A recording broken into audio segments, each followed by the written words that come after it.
The Sony ZV-E10 Mark I has been around for about 4 years now. That's gone pretty quickly, and has earned its place as the go-to budget camera for YouTube creators.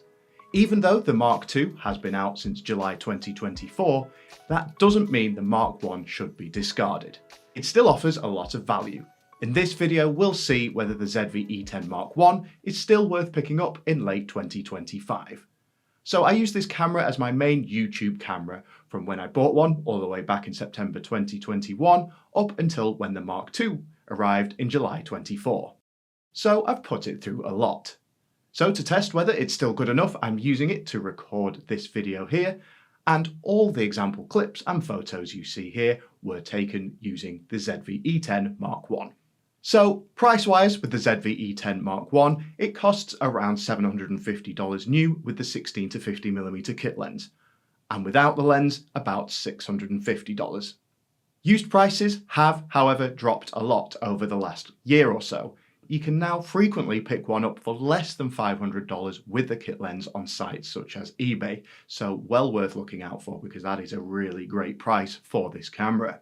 Also making it a very good budget choice for creators. So let's run through what this camera has and what it doesn't.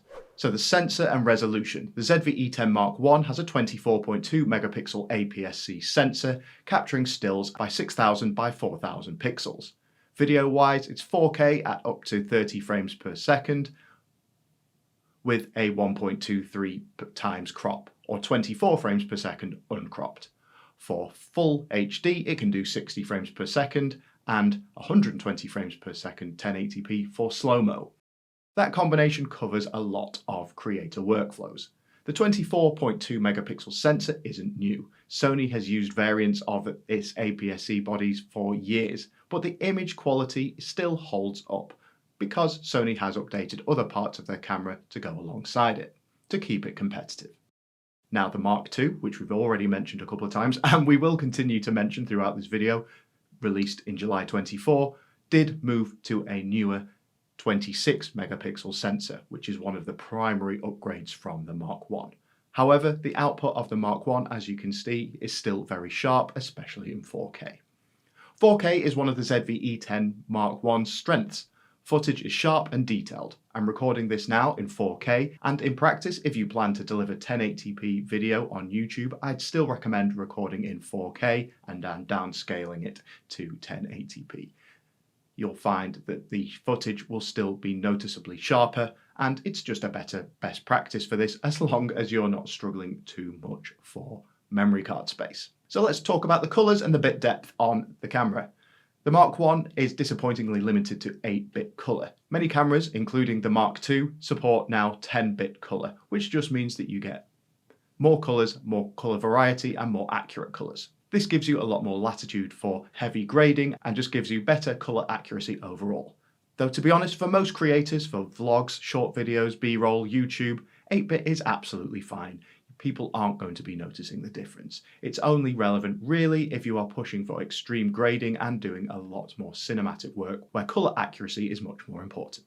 The ZV-E10 Mark I included picture profiles for the first time. So this is things like S-Log for wider dynamic range, and Cine gamma curves are amongst them. I found this a massive upgrade at the time because it just means you have that so much more flexibility on how your images look. Generally, I find the picture profiles of Cine 2 works really nicely with 8-bit footage. That would be my quick tip for the first one you should probably try out with this camera. These picture profiles output a flatter footage which requires grading, so only use them if you're comfortable with editing your colour grading in post. They do preserve more detail through compression, but straight out of the camera will look incredibly grey and flat, which isn't great if you do not want to edit your colour grading. Let's talk about one of the main pain points with this camera, which always comes up, which is the rolling shutter. This is such a major weakness. Quick pans and fast motion of the camera make noticeably wobbly and warped images.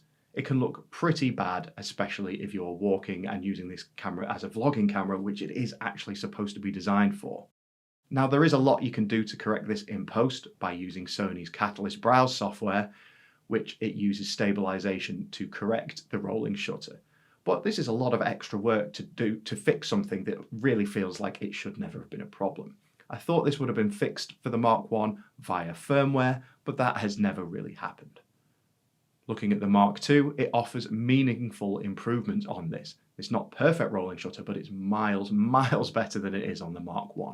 If using your camera in that kind of situation where you're going to be walking around and having a lot of movement in your shots, this could be a real defining factor of whether you go for the Mark I or the Mark II. Let's talk about one of the main things I always mention when it comes to any Sony camera or any camera at all, which is the power of the E-mount lens system and the lenses that you can get for it. Of course, the ZV-E10 Mark I uses Sony's E-mount lens system for APS-C lenses, though you can use full-frame lenses as well, which is a huge advantage. The lens selection is vast. The kit lens that the camera comes with is 16 to 50mm, but it's quite dark and slow, so swapping to a better lens transforms this camera a lot. For this video, for example, I'm using the Sigma 16mm f1.4, which is super sharp with pleasing background separation and excellent low light performance. Other recommendations are the Sigma 18 to 50mm f2.8, which is an excellent all-rounder, which is sharp and has better low light performance than the kit lens with a very similar zoom range. If you want something a little bit more over the top, you could get the Sigma 16 to 300mm, which works as a do-it-all zoom. It's a pretty massive lens, but it covers from really wide angle 16mm all the way to telephoto 300mm. So a great all-rounder. If you want to see in-depth reviews of all these lenses and tons of others, please subscribe to the channel. You get to see all these reviews and all upcoming reviews. And if you're enjoying this video, please drop a like on it, as every like helps me out a lot. So next up, let's talk about stabilization in this camera.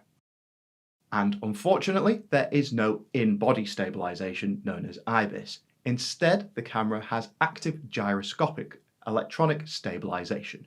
This is software-based and works well for small movements. But using this does crop in the frame, so you will have a smaller shooting area than you would without it. Your image will seem slightly more zoomed in. The camera also records this gyroscopic data, which can be used in Catalyst Browse, which we mentioned earlier, to further stabilize in post-production. Yes, this works brilliantly for stabilizing that wobbly rolling shutter effect we were talking, but is also great for fixing any other unwanted movements in your shots. That extra control is useful because you can really fine-tune the amount of stabilization that you get. The autofocus on the Mark I is strong. It has 425 phase detection points, making it reliable and tracking smooth focus transitions.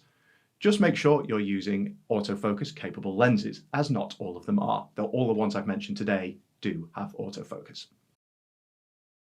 The ports and connectivity on this camera, the body includes a mic input, a headphone jack, and USB-C. The USB-C isn't just for charging, you can live stream directly from the camera without a capture card or any third-party software.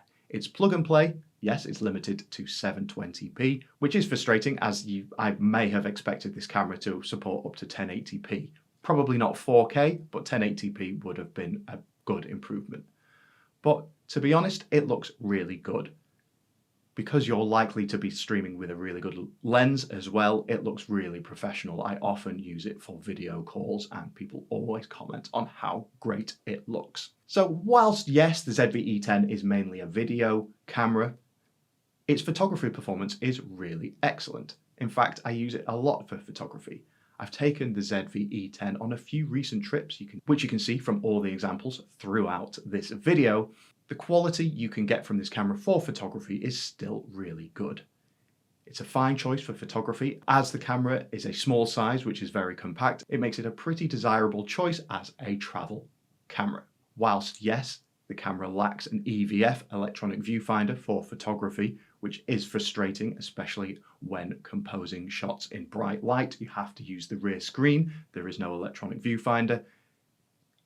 I get why that would be something that would stop people using this for photography, but for more casual photography, travel photography, street photography, I generally find this not too much of an issue. The sample photos, as I mentioned in this video, are proof that it can deliver pleasing images for photography. So of course, this isn't the newest version of this camera. I've mentioned a few times that the ZV-E10 Mark II has been available since 2024 and brings a newer 26 megapixel APS-C sensor. It has much improved rolling shutter and updated recording modes, but it has a much higher price, roughly around $800, and that was for just the body-only version. Yes, it does come with a refreshed kit lens, but ultimately you are paying a lot more for the money. Now, if you have that money, I would probably go for the Mark II over the Mark I, but if you already have the Mark I, I don't necessarily see it as quite that worthwhile upgrade. So overall, in 2025, the ZV-E10 Mark I still makes a lot of sense. New with a lens at $750. However, those used prices of under $500, this lens starts to become a fantastic option for content creators, people who want to make YouTube videos, or casual photography. It delivers reliable 4K, strong autofocus, picture profiles, a mic port, and built-in streaming. Yes, there are compromises with the rolling shutter, the 8-bit color, and no EVF and no in-body stabilization, but these don't need to be deal breakers, especially for a lot of different types of content creation. You just need to think whether those features are particularly important for what you need it for. In 2025, it remains a highly recommended budget camera.